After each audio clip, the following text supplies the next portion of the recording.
मैं Simon Daniel सिंक्लेस marketing services private limited Mumbai से बोल रहा हूँ। सिंक्लेस मार्केटिंग सर्विसेज जो कंपनी है 30 साल के ऊपर से बारगांव मैन पावर सप्लाई करती है। हमारा क्या है, ज़्यादा बेसिकली गल्फ़ कंट्रीज़ है और यूरोप में भी मैन पावर सप्लाई करते हैं। ठीक है, आज आपके साथ डिपार्चर ओरिएंटेशन के बारे में थोड़ा डिस्कस करने वाला हूँ। जिस दिन डिपार्चर का डेट है उसके पहले दिन आपको ऑफिस आना होगा।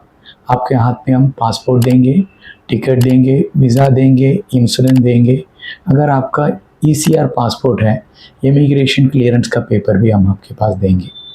टिकट के जिस दिन टिकट है उस दिन 4 घंटे के पहले जो एयरपोर्ट बोला जाता है वो एयरपोर्ट में, अभी मुंबई का है, मुंबई में 2 एयरपोर्ट हैं, एयरपोर्ट टर्मिनल 1, टर्मिनल 2। अगर टर्मिनल 1 है, टर्मिनल 1 से जाना है, 2 है, टर्मिनल 2 से जाना है। फ्लाइट के 4 घंटे के पहले आपको एयरपोर्ट टच होना है।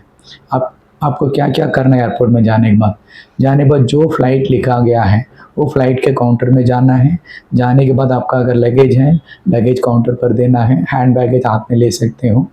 आपके पास बोर्डिंग पास देंगे। बोर्डिंग पास लेने के बाद इमिग्रेशन काउंटर होगा, इमिग्रेशन क्लियर करना है। इमिग्रेशन क्लियर करने के बाद सिक्योरिटी चेकअप होगा। सिक्योरिटी क्लियरेंस होने के बाद आपको वेटिंग एरिया में जाके रुकना है। वेटिंग एरिया में रुकने के बाद फ्लाइट रेडी हो जाता है तो आपको फ़ोन करके आपको बुलाएंगे, आपको चले जाना है। आपका जो सीट दिया गया वो सीट पे जाके बैठना है। फिर उतरने के बाद कंपनी का स्टाफ आएगा, आपको लेके चला जाएगा। प्लस आपको कंपनी का इमरजेंसी कॉन्टैक्ट नंबर भी देंगे। कोई कारण की वजह से गाड़ी लेट हो चुका है या कुछ आ नहीं पाया, कुछ पहुंच नहीं पाया, कुछ हो सकता है, कोई भी रीज़न हो सकता है। इसके लिए आपको तकलीफ़ नहीं होना, बाहर देश में जाने के बाद आपको तकलीफ़ नहीं होना करके हम कंपनी का कॉन्टैक्ट नंबर भी आपको देंगे। अच्छा, आपको पासपोर्ट की डिटेल बता दिया है, टाइमिंग बता दिया है, फ़्लाइट के बारे में भी बता दिया है। अभी आपको क्या क्या चीज़ ले जाना है, नहीं ले जाना है, वो प्रोटोकॉल आपको बताएंगे। ठीक है ना। आपको क्या है, पर्सनल आइटम्स आप लेके जा सकते हो।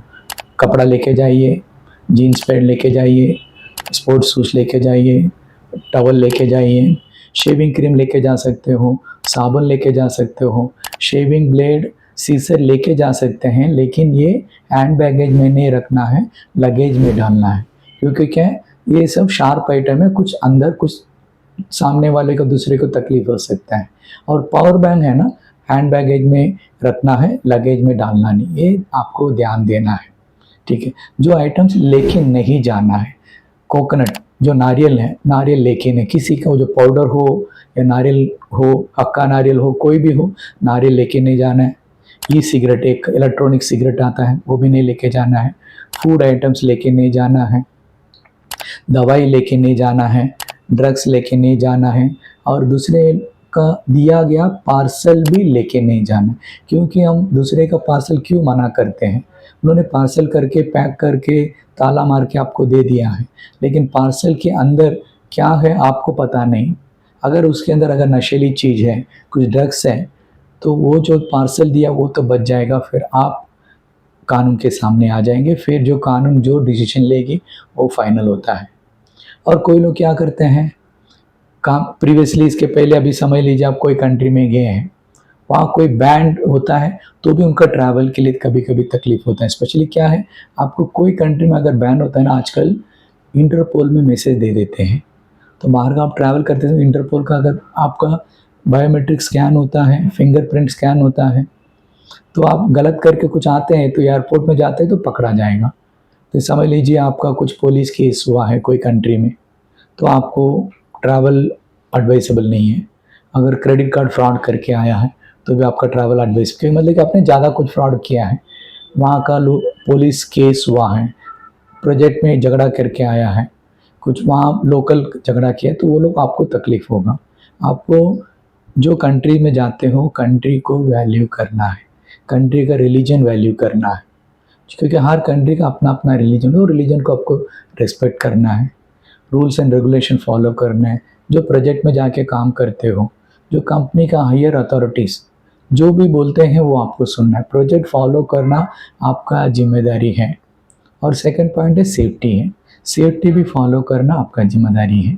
सेफ्टी अगर आप फॉलो नहीं करेंगे, आपका नुकसान हो सकता है, दूसरे का नुकसान हो सकता है, मशीनरी का नुकसान हो सकता है। ये सब नुकसान होने से कंपनी का नुकसान होगा, क्योंकि जनरली हर कंपनी ये चाहती है जीरो मैन आवर्स लॉस।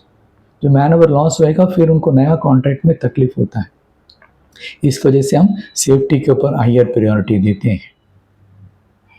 हमारा सोशल मीडिया में हमारा प्रेजेंस है। सोशल मीडिया में फेसबुक है, इंस्टाग्राम है, वो हमारा पेज फॉलो कीजिए। उसमें क्या, फेसबुक में हर कोई रिक्वायरमेंट होता है, जूनियर रिक्वायरमेंट हो या सीनियर रिक्वायरमेंट हो, हर रिक्वायरमेंट हम फेसबुक में अपलोड करते हैं, इंस्टाग्राम में अपलोड करते हैं। वो देखे जो ईमेल दिया गया है वो ईमेल में अपलोड कीजिए। अगर मुंबई के शहर के आसपास में रहते हो, मुंबई अगर आने वाले हो, तो हमारा ऑफिस में ज़रूर आप विजिट कीजिए। हाँ, अगर समझ लीजिए जो रिक्वायरमेंट के लिए आप अप्लाई किए उसमें अगर सूटेबल नहीं होता है, दूसरा रिक्वायरमेंट आपका सिमिलर होता है, वहाँ हम ले लेंगे। हमारा स्पेशली हमारा ऐप भी है, ऐप जरूर आप डाउनलोड कीजिए। ऐप में भी हमारे हर रिक्वायरमेंट हमारा ऐप में है।